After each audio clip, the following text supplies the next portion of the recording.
Chapter 13. And it came to pass after this, that Absalom the son of David had a fair sister, whose name was Tamar. And Amnon the son of David loved her.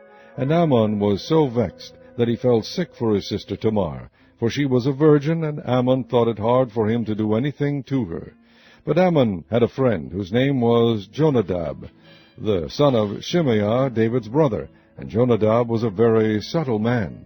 And he said unto him, Why art thou, being the king's son, lean from day to day? Wilt thou not tell me? And Amnon said unto him, I love Tamar, my brother Absalom's sister. And Jonadab said unto him, Lay thee down on thy bed, and make thyself sick. And when thy father cometh to see thee, say unto him, I pray thee, let my sister Tamar come, and give me meat, and dress the meat in my sight, that I may see it, and eat it at her hand. So Amnon lay down, and made himself sick. And when the king was come to see him, Amnon said unto the king, I pray thee, let Tamar my sister come, and make me a couple of cakes in my sight, that I may eat at her hand. Then David sent home to Tamar, saying, Go now to thy brother Amnon's house, and dress him meat. So Tamar went to her brother Amnon's house, and he was laid down. And she took flour, and kneaded it, and made cakes in his sight, and did bake the cakes. And she took a pan, and poured them out before him, but he refused to eat. And Amnon said, Have out all men from me. And they went out every man from him. And Amnon said unto Tamar, Bring the meat into the chamber, that I may eat of thine hand. And Tamar took the cakes which she had made, and brought them into the chamber to Amnon her brother.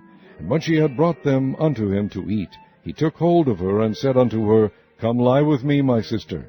And she answered him, Nay, my brother, do not force me, for no such thing ought to be done in Israel. Do not thou this folly.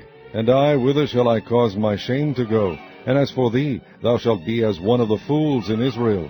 Now therefore, I pray thee, speak unto the king, for he will not withhold me from thee. Howbeit he would not hearken unto her voice, but being stronger than she, forced her, and lay with her. Then Amnon hated her exceedingly, so that the hatred wherewith he hated her was greater than the love wherewith he had loved her. And Amnon said unto her, Arise, be gone. And she said unto him, There is no cause. This evil in sending me away is greater than the other that thou didst unto me. But he would not hearken unto her.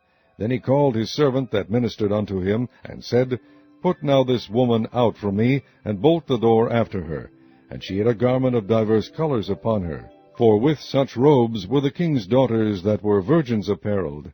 Then his servant brought her out, and bolted the door after her. And Tamar put ashes on her head, and rent her garment of divers colors that was on her, and laid her hand on her head, and went on crying. And Absalom her brother said unto her, Hath Amnon thy brother been with thee? But hold now thy peace, my sister. He is thy brother. Regard not this thing. So Tamar remained desolate in her brother Absalom's house. But when King David heard of all these things, he was very wroth. And Absalom spake unto his brother Amnon neither good nor bad, for Absalom hated Amnon, because he had forced his sister Tamar. And it came to pass after 2 full years that Absalom had sheep-shearers in Baal Hazor, which is beside Ephraim, and Absalom invited all the king's sons. And Absalom came to the king, and said, Behold now, thy servant hath sheep-shearers. Let the king, I beseech thee, and his servants go with thy servant. And the king said to Absalom, Nay, my son, let us not all now go, lest we be chargeable unto thee. And he pressed him, howbeit he would not go, but blessed him. Then said Absalom, If not, I pray thee, let my brother Ammon go with us. And the king said unto him, Why should he go with thee? But Absalom pressed him, that he let Ammon and all the king's sons go with him.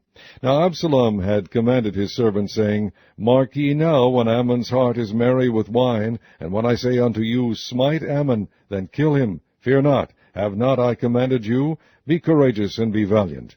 And the servants of Absalom did unto Ammon as Absalom had commanded.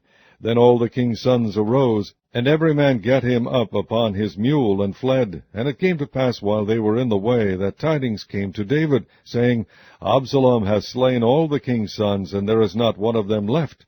Then the king arose, and tare his garments, and lay on the earth, and all his servants stood by with their clothes rent. And Jonadab the son of Shimeah, David's brother, answered and said, Let not my lord suppose that they have slain all the young men the king's sons. For Ammon only is dead, For by the appointment of Absalom this hath been determined from the day that he forced his sister Tamar. Now therefore let not my lord the king take the thing to his heart, to think that all the king's sons are dead, for Ammon only is dead. But Absalom fled, and the young man that kept the watch lifted up his eyes, and looked, and behold, there came much people by the way of the hillside behind him. And Jonadab said unto the king, Behold, the king's sons come, as thy servant said, so it is. And it came to pass, as soon as he had made an end of speaking, that, behold, the king's sons came, and lifted up their voice, and wept. And the king also and all his servants wept very sore. But Absalom fled, and went to Talmai, the son of Ammihud, king of Geshur. And David mourned for his son every day. So Absalom fled, and went to Geshur, and was there 3 years. And the soul of King David longed to go forth unto Absalom, for he was comforted concerning Ammon, seeing he was dead.